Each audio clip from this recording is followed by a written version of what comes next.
everyone, great to see you back on the Windsor family here. We bring you breaking news, fascinating stories, and little-known mysteries of the royal family. Make sure to like this video and subscribe so you won't miss any updates.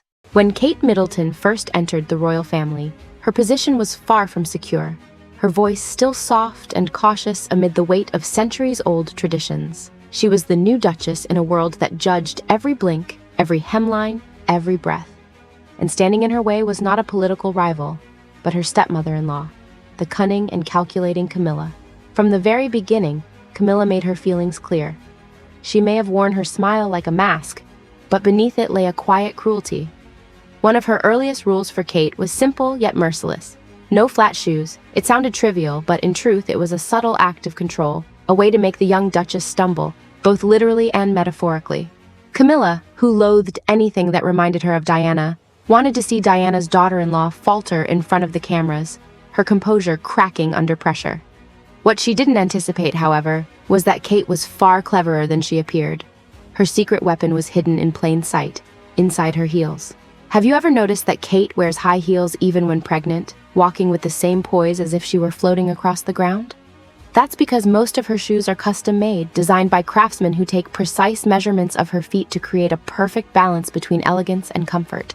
Unlike the torturous footwear that Camilla likely imagined for her, Kate's heels were engineered to protect her posture, allowing her to stand for hours at public engagements, walk through wet grass, or even bend gracefully to greet a child without slipping.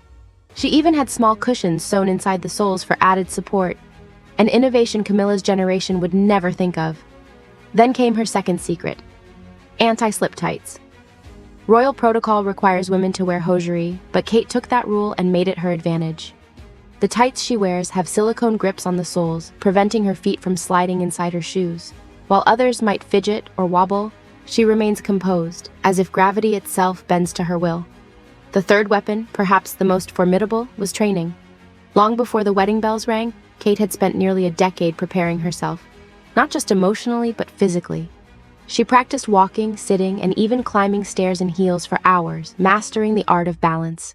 Every step she took was measured, graceful, and deliberate, a quiet act of rebellion against those who wished to see her fall. And so, when Camilla expected a public humiliation, what she got instead was an unshakable image of grace. The daughter-in-law, who could glide through marble halls and muddy fields alike without a single misstep. Years later, when Kate's position became untouchable, she began to wear shoes of her choice. Flats for charity visits, sneakers for sports days, even wedges for garden events. The cameras still followed, but the nervous glances were gone. No longer the girl who needed to prove herself, Kate had turned the very weapon meant to break her into a symbol of composure. And Camilla, watching from the sidelines, could do nothing but smile through clenched teeth.